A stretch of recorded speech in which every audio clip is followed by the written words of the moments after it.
Speaking of masculinity, I know a lot of people are kind of talking about like right now masculinity, especially when it comes to black men, are under attack. Like you see Russell Westbrook, NBA player, just took a picture with a dress on.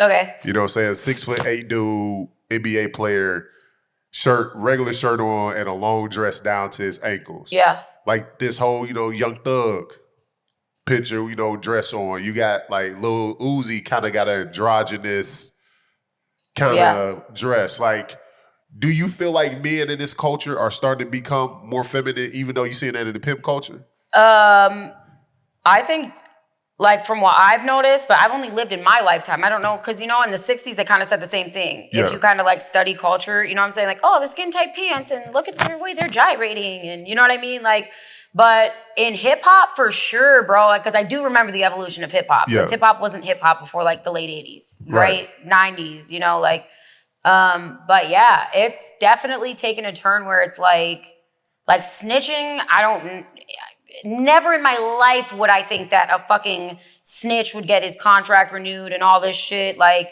in America in general, I think, masculinity is definitely, I don't know what the hidden agenda is behind it or whatever, but it's definitely taken to the point where it's like, they're almost like, oh, it's not okay to be a man. It's not okay to be manly. Got you. Like, yeah, it is. It is okay. It's almost like, oh, like, okay, I don't know where the fuck I heard this, but it was the stupidest thing ever. Oh, if you won't date a transsexual when you're a man, that means you're homophobic. No, I just don't want to fuck fuck a bitch that used to be a dude.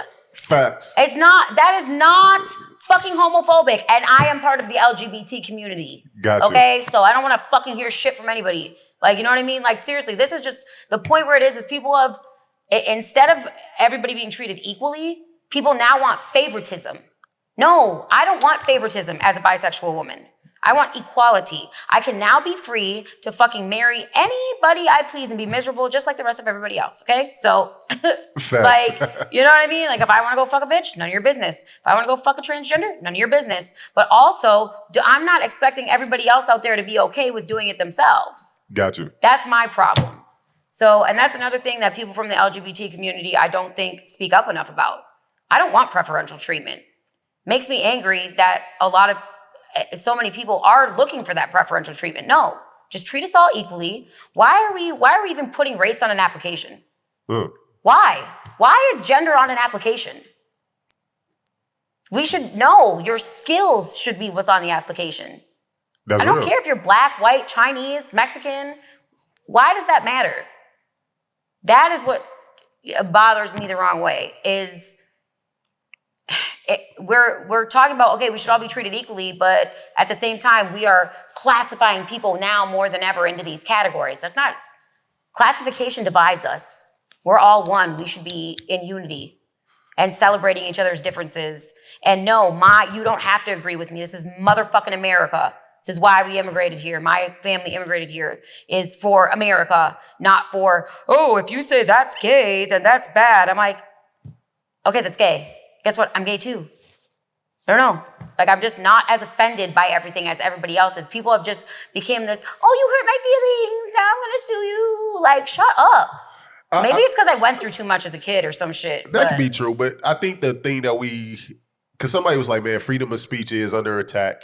Oh, definitely. But the problem with freedom of speech is kind of like owning a gun. Every American has the Second Amendment, the right to bear arms. But not every American is mentally capable or have the mental capacity to have that type of power in their hands. Some people are mentally off and they will kill everybody.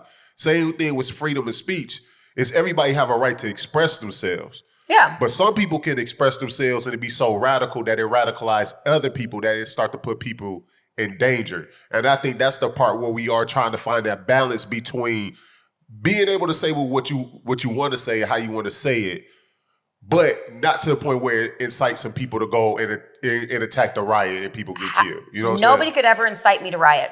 Nobody could ever incite me to kill them. Nobody could ever incite me to do anything. This is my problem. Do you see what I'm saying? What you say will never impact how I behave. People, do you see what I'm saying? You're like, oh, it's inciting people. And I see kind of where your perspective is coming from, but this is the problem. We are all adults. What another adult says should not impact you going and murdering somebody. That's my problem. It shouldn't, but it does. Some people are mentally off. Right. Some people are mentally thrown. And so you see people that go to church that get radically in church that be crazy. Yeah. You see people you see these young kids out here. You see it in Chicago, they radicalize with guns and shooting and murder. Yeah, it's bad. It's very bad. So words, you see these diss records.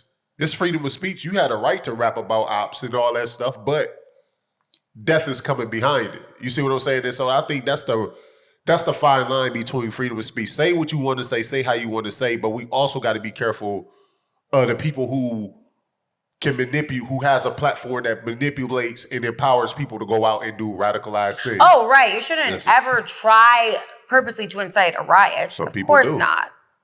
This is the thing, though. It should be up to the culture to cancel them then. Does that make sense? Who is the culture? And us, as the audience. We are all the audience. If we stop partaking in those things, then we don't feed those things. It's like an engine. If we stop giving a fire wood, it's eventually going to die out.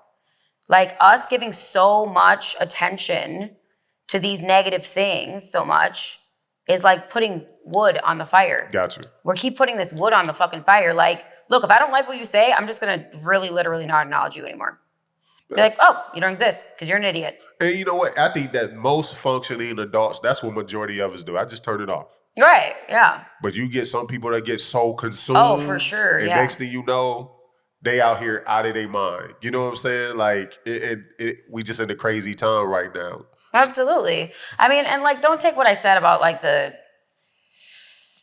feminizing men the wrong way. Like, no, I'm not like one of those like haters that's like, dude, if you want to wear a dress, I don't care.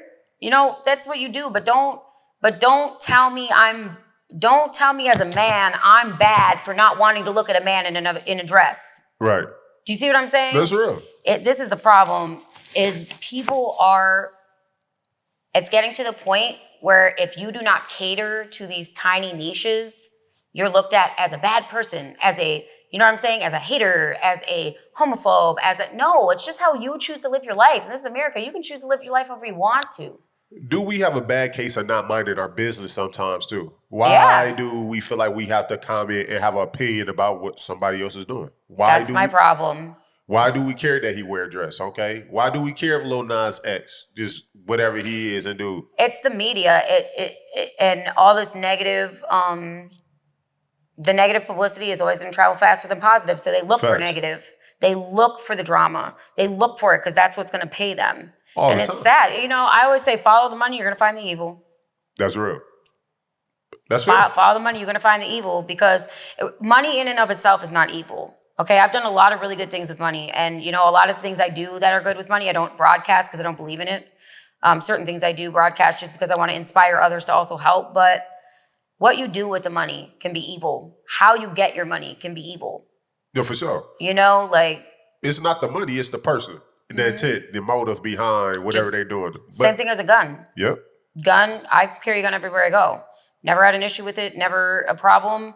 I would protect somebody with my life if needs be, because that's what I feel like my job is. You know what I'm saying?